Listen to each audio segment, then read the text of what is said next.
Welcome to the daily update, where I'll go over the action in the market from Monday, October 13th, and we'll see how things look for Tuesday, October 14th. All right, pretty strong day. Now, a lot of the thrust really came from the futures. They opened up 1.25 to 1.5% higher Sunday evening.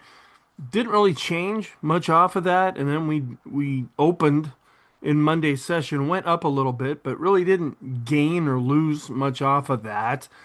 And so we got back about half of what was lost on Friday, especially for the S&P 500, which means in the short term, we're still negative. Now, we broke through the 20 period moving averages on Friday. That sent the short term from positive to negative, and now we're bumping back up into those 20 period moving averages. And when I use that plural, that means I'm using a simple and an exponential moving average. I have them together on the chart. They're calculated in a slightly different way. And it's kind of interesting. We actually are bumping in to the simple 20 period simple moving average. That's acting as the resistance. We close just about at the 20 period exponential moving average. And of course, I'm asked all the time, which one's better, simple or exponential? And I say both. They both have their uses. Their research that I've gone through over the years suggests that the simple moving averages, because they move a little bit slower, they actually tend to do better because if you wait things out a little bit in the stock market, longer term, that tends to be a better thing to do. Because when you're reacting quicker, that's more emotionally based, and that will lead you astray quite often. So I have a chart with both of them on there. And we're seeing some improvement, but we're still looking at kind of a negative backdrop now. And I'll go through the charts and show you that. Major things happening in the world. The hostages have been returned in Israel. We'll see there's like 1,000 steps to this 20-step plan. Market's not really reacting to any of that, but the world sure is. And so that's been kind of interesting. Of course, we have the baseball playoffs, which that's on a personal level, kind of a big deal to me. And so just a lot of different things going on. But when we look at the market, we've got two kind of interesting things that could be developing here. One that's positive and one that's negative. And I'll talk about that when I get to that part of the video. It'll be closer to the end. Okay, so right at the open, we did have a gap higher open. Now, it was hard to have a gap on Monday because the pivot points were just astronomically far away from each other. The pivot points are calculated for Monday based on Friday's open, high, low, close. And we had a massive move. We actually went up at the beginning on Friday, and then we just kept going down, down, down, down, down, and we were hitting support levels that we usually don't hit, S3, S4, all of that. Those aren't even calculated on the software that I have, so I have to calculate those myself using a pivot point calculator. Well, since we had this really massive range, especially compared to what we've been doing lately, that meant the pivot points for Monday were just really far apart from each other. We never did get to an R level to the upside or an S level to the downside. But nonetheless, we opened right at the daily pivot at 66.22. So we were able to get back above 6,600 and prices climbed up to 66.50. And then we retreated back down to the daily pivot, but this held up as support. We bounced back up above the 66.50 level and then chopped to close at 66.50, right around there, just a little bit above it. And we were up 1.56%. Now we were down 2.71% on Friday. So this is a little bit more than half on a percentage basis of what was gained back. We were above average with volume, but it was right about at the average. So I could have said volume was average. Didn't see a massive increase, but a lot of the buy the dippers thought, okay, here we go. We're going to jump back in. It seemed like cooler heads prevailed. The futures were positive. We were able to hold on to those gains, but we haven't really repaired the damage that was done on Friday. Some of it's improving, but we haven't really switched back to positive. And I'll show all the charts to see how that's stacking up right now. So we're still negative in the short term. Until we close above the 20 period moving averages, we're going to remain negative in the short term. Now, I was pointing out over the weekend, we were seeing a real convergence of 50-period moving averages, pivot points, not only for the S&P, but the Nasdaq 100, the Dow, the mid caps, not so much the small caps. They're kind of off in their own little world right now. And then different sectors and indexes that we follow. We saw this all coming together. So there was massive support coming into Monday's session. And we opened above that. And for right now, we're still above that. And that's keeping the intermediate to long term still positive. And interest rates virtually unchanged. Well, I shouldn't say that. The bond market was closed, so they were unchanged. And we had Columbus Day, so it was kind of one of those pseudo holidays. And so nothing happened there in the interest rate environment. And of course, huge geopolitical things going on, specifically in the Middle East. And you have President Trump who went to Israel and all the real celebration that's going on there. And then he's off to Egypt. And I mean, there's all kinds of things that have to come get together. And this, of course, I'm a history teacher and I've studied this for decades and taught it for decades. This just doesn't go back to 1948. This goes back thousands and thousands of years. That's really where the foundation was laid. And so it's always been naive, I thought, on either the part of the U.S. or the UN or European countries to say, "Oh, we're just going to come in there and fix this little old problem."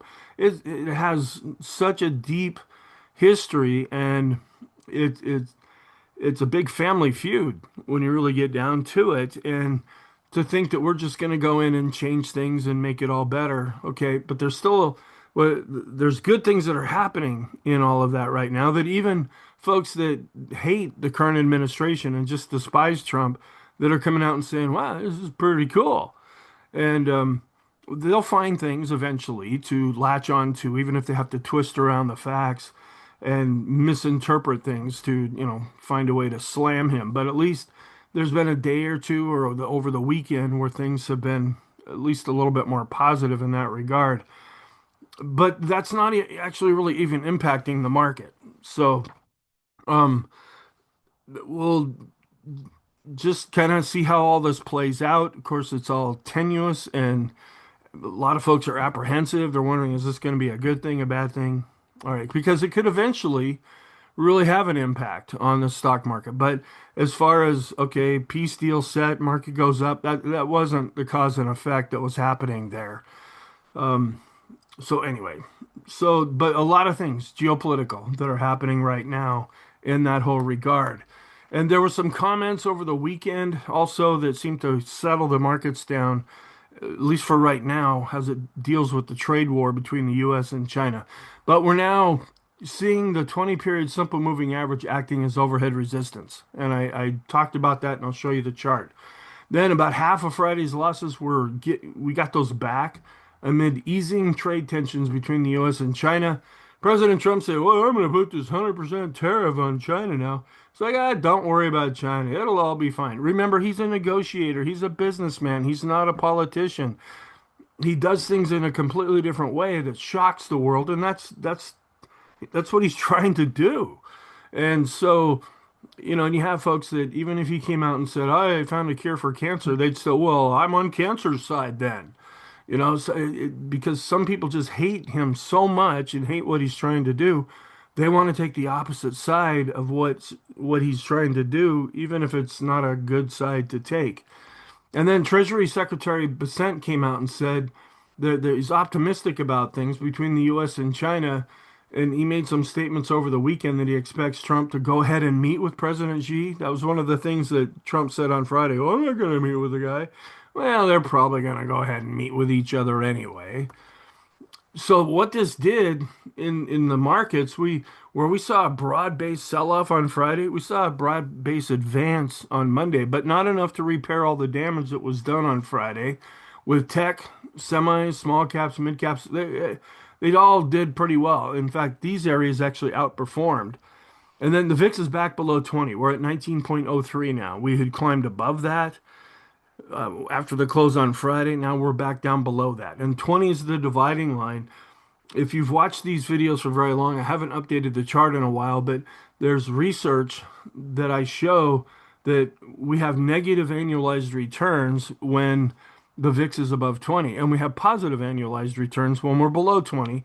And the lower we go down to the 10, 11, 12 level with the VIX, the higher the annualized returns are. And so that's why we keep a close eye on this. When the VIX, the fear gauge, is really low, that means the market's really going up. And then this is kind of interesting, both on a short-term basis for being extreme positive and negative. The only thing now on the list are the stochastics. That's because there are three charts, one that moves very fast, one that goes a little bit slower. So we have one that's extreme positive and one that's extreme negative at the same time. Okay, then no change to the overall scenario with the Fed. They probably shut down with not only the government shut down, but because of the Columbus Day as well. And but Chair Powell is supposed to be speaking on Tuesday, and so the market may really tune into that one. The dollar was up, interest rates just they were unchanged because the bond market wasn't open, 4.05%. And sentiment it improved where after Friday we were at 29. We're still negative, but we did tick up to 33. So there was a bit of an improvement there. And we're still looking negative with our trend. We switched over negative on Friday. We're still negative with the trend. The ADX is still showing that the trend is weakening, but we're above 20, so we are trending. And of course, with the up day, the bias is positive. And now I've changed the momentum to mixed. It wasn't a positive, I mean, it was a positive day, but momentum takes the last number of days together. And I'm mainly focusing on Monday and then last Friday because a lot of damage was done if you watched any of the videos that I put out over the weekend. And not in the bigger picture, but more short term to possibly entering into the intermediate term. That's where we're seeing a lot of the damage done. The long term, okay, we're taking a bit of a hit there, but we're still quite positive in that regard. Okay, so we didn't have any economic reports. Of course, we're still dealing with the government shutdown as well. So here's some charts. Year four of bull markets tend to be strong. This is put out by Carson and just showing when we are going along here, going all the way back to the 1949 was the start up through 1956 here. Not all of them were positive, but when you look out a year going forward, we're up 100% of the time. 2 years out, then we hit some bumps here, usually in year three. And we have a question mark here because now that we're getting into year four, we don't know how this is going to play out. We're still bouncing off of that low that was set back in 2022, but it's still really good returns and really high percent of success. All right, then we seem to get these a lot. Systematic versus discretionary, where this is more what are people putting their money into? In the dark blue, that means they're just putting their money in, probably dollar cost averaging, or not really worried about what the market's doing. Their attitude is, okay, if we're going down, the money that I'm putting in is just buying more shares. That is outperforming. That's the dark blue line versus the discretionary, where people try to time the market. And typically, what we see is when the market's really doing well, the blue line does outperform. When the market's really under pressure, then the green line tends to do better because folks are generally getting on the sidelines, where the blue line is trying to ride things out as we're going down. And exposure to equities still not really changing all that much, about 70% here overall with the commodity trading advisors. And then valuations look increasingly stretched. We've known that for years now, but missing the peak of equities can be really costly. And that's what I try to point out in the intermarket analysis video. It's like, okay, yeah, we've been overvalued for years now, but if you had used that as a timing mechanism, you would have missed out on massive gains along the way. And then short interest remains elevated. When I get this chart, there's two ways I like to look at this. Yeah, it's higher than it has been at 2.4%. And these are folks that are directly shorting the S&P 500, which means they're selling to get in, thinking that they're going to be able to buy their shares back at a lower price, and that's how they make their profit. Okay, and it's higher here. So a little bit of a concern, but at the same time, if we really start to go back up, these folks that sold to get in, they have to get out because there's very strict requirements for being short in the market. My personal take on this is if you want to play the downside, use put options, use inverse ETFs and mutual funds. There are vehicles that are set up that don't expose you to all this risk where you can still participate to in the downside movement of things. Because what happens is if the market reverses and starts to go up, these folks have to get out. It's not like you can buy a, you buy a stock at 10, and if it goes to 11 and goes down to 8, it goes down to 5, and you don't buy that on margin. You can hang on to it forever and just wait and see if the thing's ever going to come back. If you're a short seller, you can't do that. You have to get out like right now. And a lot of times when we see a market virtually out of control moving to the upside, it's because we call that short covering or a short squeeze because it's the short interest folks that are having to exit. And since they sold to get in to initiate that position, they have to buy to get out. And that's when it just can push prices up and up and up. So there's a positive side and a negative side that you can take when looking at a chart like this. All right, record amount of U.S. buyback authorizations year to date. Of course, just because they authorize them or they announce them doesn't necessarily mean that it's actually going to happen. But this is typically what happens in a more positive environment when companies go in and buy their own stock. And we've seen this chart before. It must have been a slow day at Isabel Net, so they just threw this chart up again. Goldman Sachs still predicting, or for projecting, I would say, that we're going to get up 12 months from now to 7,200 with the S&P, and they're also projecting that earnings are going to continue to go up as well, and that justifies higher stock prices. Then commodity trading advisors against equities here. After Friday's move, we have those advisors modeled to sell. Now, I've shown this chart from time to time, but I have not found it to be very accurate at all. And so you have these folks out there that somehow they calculate all this, saying that, okay, if over the next week, are we gonna, you can see a bunch of red here, which just means that they plan on selling no matter what happens. And then these are estimates for the S&P, and you can see it's all red down here. Now, again, this looks interesting, and you'd think this would give you some insight, but I just haven't found this to be very accurate. It's probably accurate enough to make us look at it, but to use this in the overall decision-making process, I wouldn't necessarily go with that. Excuse me. Yeah, I've been up screaming, cheering on the Mariners here, even though I'm not even in the US right now. But all right, here we go. Buy the friendly dip. Yeah, it's been a good year to buy the dip in that. And it's been true. That's one of the reasons why we're not seeing an awful lot of conviction in the short term. You have a lot of day traders and very short-term traders. They come in a little bit of weakness, buy, buy, buy, and then we go up and then pull back, buy, buy, buy. And they're just kind of riding, trying to make little smaller profits. And it's been an okay thing to do. I'm not a buy the dipper. I never have been. When I first started out decades ago in the market, I tried that a few times and it killed me. And it's like, okay, because they say buy the dip, buy the dip. What's the definition of a dip? Just because you think it's done going down doesn't mean it's stopped going down. And you're using emotion, you're gambling, you're rolling the dice at that point. But this works just enough for people to say, well, yeah, okay. This is one of their points that they use with trading strategies. Pull back a little bit. You want to buy it on sale. I believe in if you want something to go up, you buy it while it's going up. If you want something to go down, you get into it while it's going down, not while it's bouncing in the opposite direction. So, but anyway, that's where I come out on this. The S&P has rebounded 2.3% the week after a one-day drop. Actually, it was more than that. It was close to 3%, the drop that we saw on Friday. The biggest jump since 2019, blah, blah, blah. Second since 1983. Okay, fine. And this was after Monday's action here that we saw some buy the dippers coming in. They just used 2% as a floor, even though we were actually closer to being down 3% on Friday. Okay, so here you can see the massive R1's like way up here, and we never even got to that. R2, you can't even see that. It's not on the chart, and S1 didn't even show up either. But we did gap higher, and so a lot of the strength that we saw came from the gap.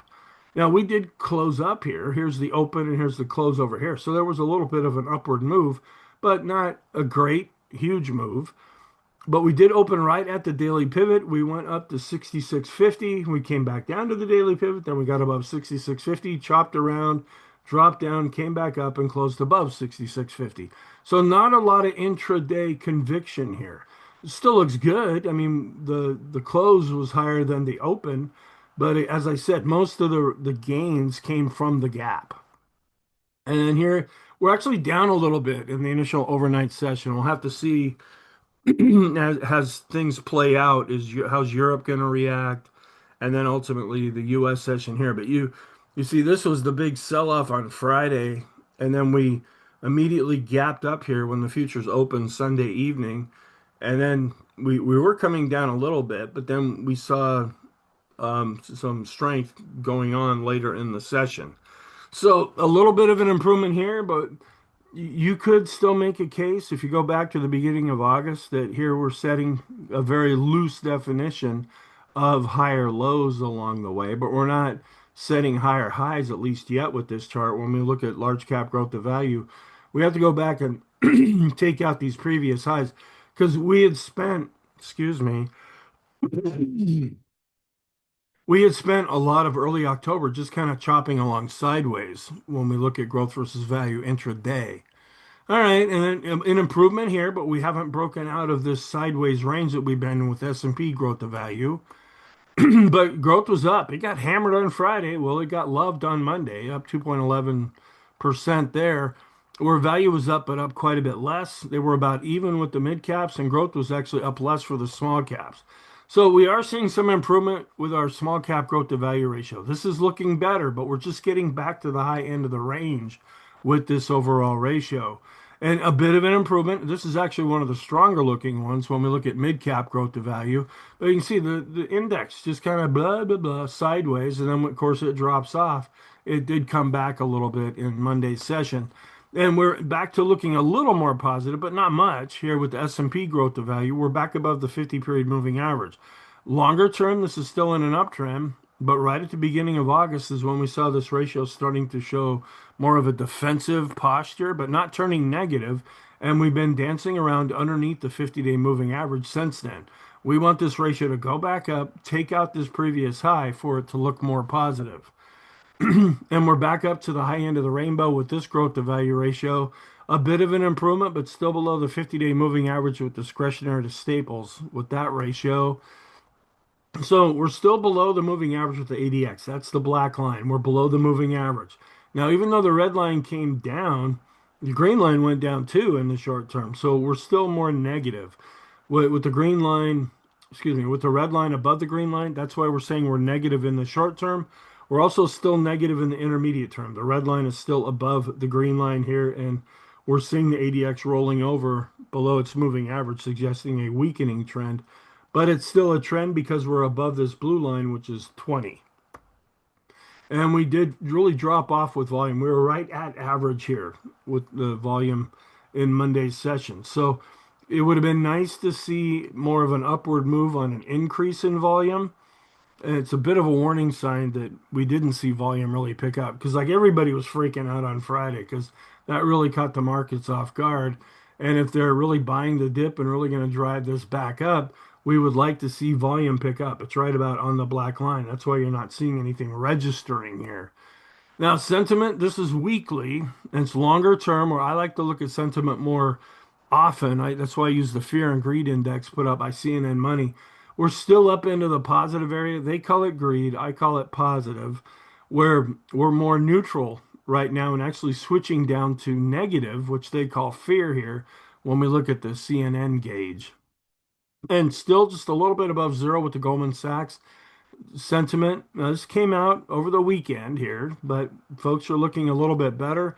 It starts to get overextended if we make make the way up to this dashed line here, meaning that it's stretched, getting a little too exuberant, but we're not there yet. And this is interesting, where we were looking all green after Thursday, we were looking all red after Friday. Now we're back to the red green, eh? And so because of the bounce, the gamma exposure chart has improved and we closed at 66.56 here. And so if we go up from here, we will see some overhead resistance, likely at 6,700. We were there before, and so that'll be more to the upside. And if we see more weakness, then we'll be seeing, and watch these round numbers, especially the 6,600 level, because we got that back on Monday. And just see, now it would be more of a signal how I interpret this chart if this column here went all the way down to the blue line. That would mean it's more of a support level based on gamma, which are the Greeks that are used to calculate options. Okay, my cat says hi if you heard that. Excuse me with the voice here. Now, we did come down with the VIX. We actually closed down below 20, and the bar chart actually dropped below 20 as well. Now, this has actually been updated. I've been showing this chart, but it went off until like August here. And we were wondering, okay, when's this seasonality going to kick in for the VIX? Well, we did go up over 20. This chart was updated, but you can see here we're still lagging behind quite a bit how the VIX usually behaves as we go through August, September, and even into October. Is there more to come? Are we eventually going to get to the point where we see this red line, which is the current version of the VIX or the current values for the VIX? Is that going to continue to go up? And then these are other areas that we've been watching just because they're telling us something where the VIX was not telling us something. This is the VIX, the daily chart with the 3-month average of that, and then doing a ratio between them. We, as the S&P was going up, this red line was going down, and now it's still continuing to go up. A little bit of a warning sign there. Now, the VIX of the VIX, we did come down from the reading that we got on Friday, but it's still well above the moving average. This means the VIX is really starting to pick up in volatility itself. This is another one we've been watching, the stock to bond volatility. Now, it's not a real true measurement right now because the bond market was closed. What we're concerned about, though, is this 50-period moving average continues to go up, where it had been declining overall as the S&P was going up. And we look at the VIX to VVIX ratio. This had been declining. That's more positive in this context. It's still continuing to go up. So we declined with this fear gauge, which is not a real surprise there. We also declined from this other fear gauge. They both really went up in Friday's session. And we're just keeping an eye on the risk on to risk off ratio. It really fell on Friday, but now it's coming back up. Hasn't set a new high yet. And we've been chopping around quite a bit lately. So we're not seeing a lot of short-term conviction. But in the bigger picture, this has been going up, and that's positive. And we want to keep an eye on this. We're seeing a real drop off. There's some fear coming back into the bond market. Even though it was closed, they're still fearful. And so this is coming down a little bit. We're more positive when this chart is actually going up. Now, this is an inverted version of the spread between risky and not as risky bonds. We want this to go up. We'll see how things react once the bond market resumes on Tuesday. And we came down with the daily chart of the equity put call ratio, but we're still going up with the 5-day chart. We're crossing back above this red line. And so have we bottomed out now? This could actually be positive because when we're coming down, that's taken as positive. But have we gone extreme negative far enough? Now, if this continues to go up, that will be switched around and actually look more negative. That means there's more puts that are being bought than calls, and that means the market is becoming more defensive. And we're still going up here with the 10-day chart, and that's taken as more negative as well. And we really dropped down with volatility risk premium. This was another chart that was telling us, uh-oh, fear's coming into the market. We're just not seeing it in the VIX. We were getting a very high reading here, and then we had Friday's session. It really dropped down. We came back down into the range. Now, it did pick up a little bit in Monday's session and going back above the range. If this continues to go up, that will be another concern to us. That just means there's an increase in fear in the market. So the advanced decline line, after really dropping on Friday, both based on price and volume, they did bounce back up. This hasn't switched over to negative because we're well above these advancing moving averages longer term. We improved, but we're still below zero with the advanced decline ratio, short and intermediate term. We ticked up a little bit with the advanced decline oscillator, but still below zero. And we're still going down with the 5-day and 10-day chart. When we look at the new highs minus the new lows, we can see how even with the upward move on Monday, the new low, excuse me, the new highs are really dropping off. Less new lows, but we would like to see the green building up and the red becoming less. That would turn these longer term charts back to positive. And this tries to measure what's going on internally inside the S&P. Now, we improved but we didn't get back above the moving average here with the boom indicator.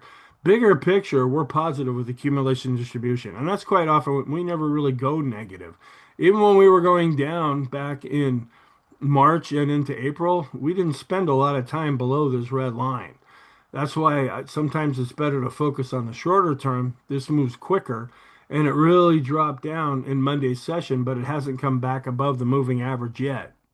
We're still negative with the Chaikin money flow, and we're still negative with the Chaikin oscillator, and we're still negative with the vortex, and we're improving, but still below the moving averages with all the major indexes. With the advanced decline line studies, ticked up, but still below 50 with those stocks above their 20 period moving averages. 50 period moving average study improved, but still below 50. We're back above 50 though, longer term. This is the 100 period moving average study. And we never dropped below 50 with the 200 period moving average study, and it did tick up and show some improvement longer term. So here is the chart. One thing I was pointing out over the weekend is we came down and closed below this pivot point here, but we were still above the 50-day moving average. And that was coming together not only for the S&P, but across a lot of different indexes. And that's more intermediate term. And so far, this is holding up. We got back above, we never did drop below the 50-day moving average, and now we're back above this pivot point here. So some improvement did happen, but you can see not an awful lot of volume came in either. So a little bit of a tick up, but still leaning more negative with the 20, 50, and 200 moving average study. After being extreme, the Stochk RSI is now bouncing back up. After being extreme, the Williams percent R also bounced back up. The CCI 14 is bouncing back up a little bit, and the CCI 20 is bouncing up. So we're not really seeing any conviction right now in the short term. And we did bounce up here. We had hit the Keltner band. That's a variation of Bollinger Bands, or you could say Bollinger Bands are a variation of Keltner bands. But we'd actually closed below this in Friday's session. We're still negative, but we did bounce up from this. So there's an improvement, but it's still negative. And here's the stochastics. And it's all over the place here with the short term. It had already gone extreme negative. Now it's all the way back up to the midpoint. We're crossing below the midpoint with the intermediate short term, and we're still extreme positive and going down with the long short term stochastic. So kind of interesting how that seems to work here. We're still seeing some vulnerability with the short-term trend. We have to get back above these lines and see the lines turn back up. We haven't done that yet. So in the meantime, we're seeing a continuation of the weakening of the short-term trend based on 20 periods. Here are the moving averages, the simple and exponential versions for the S&P. Notice that we just sliced through them on Friday. But notice how the red line, that's the simple moving average, and that's about where we topped out in Monday's session. And then we closed on the blue line, which is the exponential version. I mean, it's not right exact there, but you look at this chart and you can pretty much pick that up pretty easily. That right now, the 20 period moving averages are acting as overhead resistance. And we did see some improvement here with the bow tie. We sliced through the 10, 20, and 30 moving averages. We were able to get back above the 30, but we're kind of hanging out around the 20 again. And we haven't been able to reclaim the short-term 10 period moving average yet that had been quite positive. So improving, but not switching back to positive yet. We're right at the midpoint with the standard deviations chart. Now looking at the intermediate term, we did cross slightly back above the midpoint here. So this switched over to looking a little bit positive now. We're still more negative with the go, no go with the lighter blue bars.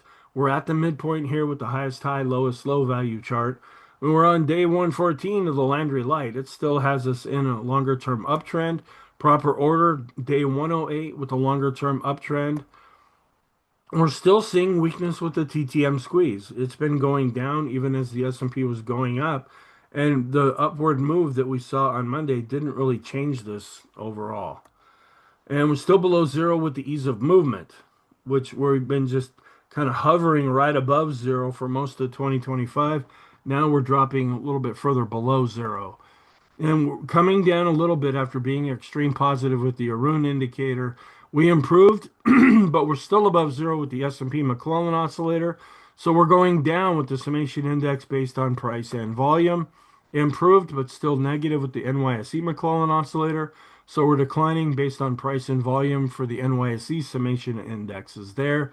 We're still declining, even with the upward move on Monday with the swirling trending oscillator based on price. We've slowed down a little bit based on volume, but we haven't turned up, at least yet. And momentum is still taking a bit of a hit. We're dropping down with the PMO itself. We're still going down based on price, and we're going down here as well based on volume. And but we did bounce up a little bit. We had become extreme with the PMOs inside the S&P that are rising.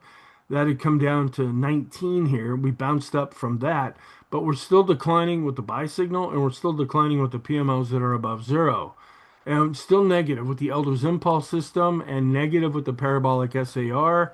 And then we look at our momentum oscillator. Short term, the slope that's continuing to decline. The MACD is continuing to decline.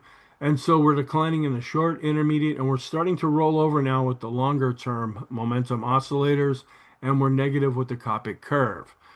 We bounced up here into this green area, so we're looking better, but we're not getting up into an extreme reading yet with the Sean trend meter.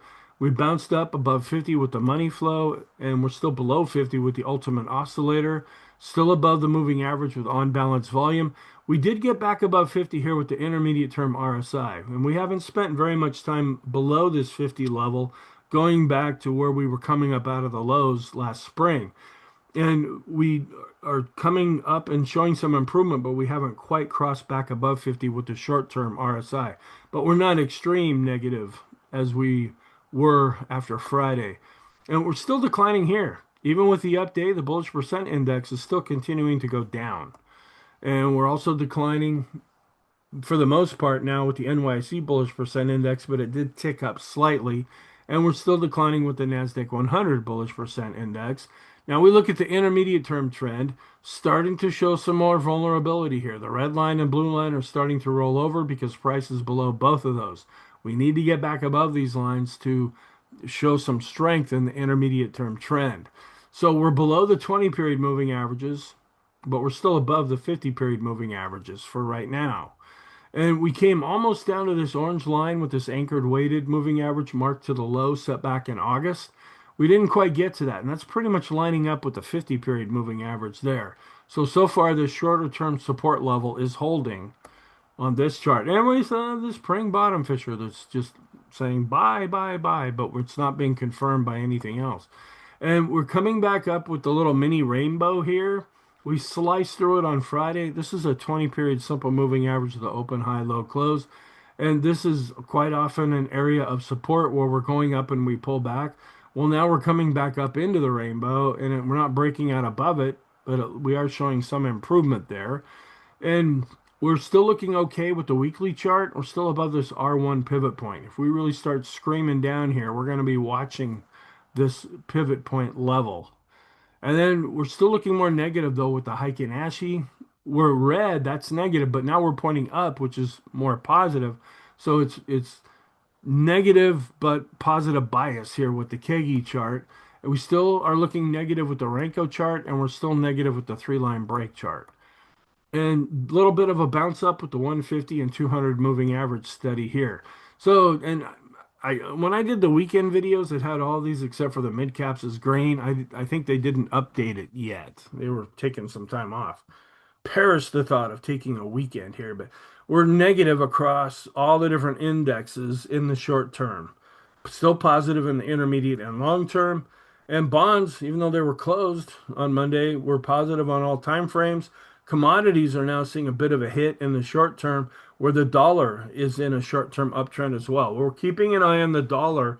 If it continues to go up, that could put some pressure on stocks. If it declines, that could give some support to stocks. And then the defensive areas, especially staples, that was the only area that was up on Friday, and it was just barely up. It was down the most, but you can see not much of a change here, down a third of a percent. Where we saw tech, discretionary, two big growth areas, they led the way higher, and communication was up as well, although it wasn't near the top of the performance chart. But the growth areas did show some improvement. And so Canada, of course, they're having was it the Canadian Thanksgiving? And of course, the biggest news of all is that the Mariners are now up 2-0 in the American League Championship Series. And so maybe they're just not too happy in Canada, but uh, I think there's I don't know if their market was closed or not. I know we shut everything down for Thanksgiving, but Canada, they have their Thanksgiving earlier on in the fall. But we did see some improvement here, a lot of green with the indexes getting back above specific levels here. And then staples, which held up better on Friday, they actually had a BPI cross. Okay, what's going on here? Okay, have to go back to where I was. I'm not going to go back and start recording this again, that's for sure. I apologize for this here, folks. All right, and let me go. Okay, all right, I hit a button somehow there, but we had a BPI cross back below 30. And that's actually more positive when the staples are underperforming and then the Nasdaq recovering some levels here. Real estate had a BPI cross above 50, and that's been an area that's just been hammered like crazy. A lot of green here, especially with the big boxes, and that's why the market was able to bounce up. Are we going to get any follow through with that? And see how we came down to the 50-day moving average with the Dow, and now we're bouncing back up, and we closed just a little bit above this pivot point. We sliced through it to the downside. We're wondering, are we going to be able to bounce up further from this if we're going to continue to go back up? We're still negative with the diamonds, with the Elder's Impulse system, and we held at this pivot point here with the Nasdaq, and we're coming back up as well. And the Nasdaq has gone from negative to neutral. And we held above this pivot point here with the NASDAQ 100. And we've also gone from negative to neutral with the NASDAQ 100 with the Elder's Impulse system. We're still negative with the momentum of the NASDAQ 100. And we're right at the 20 period moving average. So we sliced through it on Friday. That turned the short term negative with the Qs, which is the ETF for the NASDAQ 100. And we closed pretty much a little bit above it. So that's looking a little bit more positive. And we follow this because what happens is a lot of times we'll see action in the QQQs, which is the Nasdaq 100, precede price action in the S&P 500. And small caps did bounce back up here, getting back above this S1 level, but coming back up to their 50-day moving average. And so a little bit of an improvement here, crossing back above 50 with the RSI. This is looking at the Russell 2000 small cap index. The momentum is still negative though with the Russell 2000. And we've gone from negative to positive. Woo, with the small caps there. They had a pretty good day on Monday, but they really haven't. They've just gone back to where we've been before. Mid caps coming back up, not able to get above their 50-day moving average after coming down to this S2 support level. This is also right now, we're watching this as overhead resistance, but we've gone from negative to neutral with the mid caps. The Wilshire holding above its 50-day moving average, bouncing up off of that. This is another support area that we were watching. Also, another support area was the total US stock ETF, 50-day moving average, improving there. And the financial sector, it was up, but still hasn't been able to get back up to its 50-day moving average, and it continues to underperform the S&P 500. The FANG index holding out above its 50-day moving average and bouncing back up on Monday. So Apple was up almost 1%. We had Amazon still above its 200-day moving average, up 1.71%. Google was up over 3% and gaining some back that was lost. Microsoft is right back to its 50-day moving average. It was only up 0.6%. Meta is still below its 50-day moving average, up less than 1.5%. Nvidia was up here and still above its 50-day moving average. And then Tesla gained back 5.42% after it had been coming down lately. Netflix hanging out right around its 50-day moving average. It was actually down 0.09%. And seeing a little bit of a tapering off here between US and world stocks on a correlation basis, but still tending to get a little bit stronger with the longer term correlation. We were up with oil. We got into the high 50s. We're still up into the high 50s. We haven't come back above 60 yet, but it did gain in Monday's session. And we're watching the dollar to see if it continues to go up. That might pressure stocks. And then nothing really to show here, just a flat line here with the 10-year yield. It traded around a little bit here, but not much of a change with the 10-year based on price. So we're still looking okay with the Qs to S&P ratio. We're above an advancing moving average. We're still looking more negative with discretionary to the S&P, even though we turned up, we're below a declining moving average. and we're still above an advancing moving average when we compare large cap growth to value. We're still above the moving average with the large caps, mid caps, and small caps, and saw a nice little improvement there with the small caps. Now, there's this thing called the Hindenburg Omen, and be careful. I'm not a perma bear. I'm not a perma bull. I'm a perma realist. But I haven't seen any emails yet. But the perma bears love this thing, and you can tell just by the name Hindenburg. Oh, the humanity. Back in the 1930s when it blew up and everything. Um, they think this is just the greatest thing in the world, but my experience has been that the few perma bears that I follow don't really follow the rules here. They're probably going to come out and say, "We have a Hindenburg Omen right now. Head for the hills, 50% crash." No, we don't. We have the initial signal for a Hindenburg omen. We're waiting to see if it's going to be confirmed. And if you don't know what that is, I got this from stockcharts.com. You can pause this, read through this. If you're having trouble sleeping, you can read through it because it's not exactly cutting edge excitement here. And it gives you a little bit of how it's calculated and the theory behind it and all this stuff that's going on here. Now, what stockcharts.com does is you notice there's one, two, three criteria that are met. Well, stock charts put this all together into one indicator, and that's where we have this chart here. And we're seeing a spike, and that's an initial spike for a Hindenburg Omen. We had another one back on March 3rd. That's just the initial one. What has to happen is between now, October 10th, because there's also a 1 day lag. This is going back to Friday. So even though this is Monday's now finished, we won't get that until Tuesday. So there's a little bit of a lag with this chart. But this spiked up after Friday.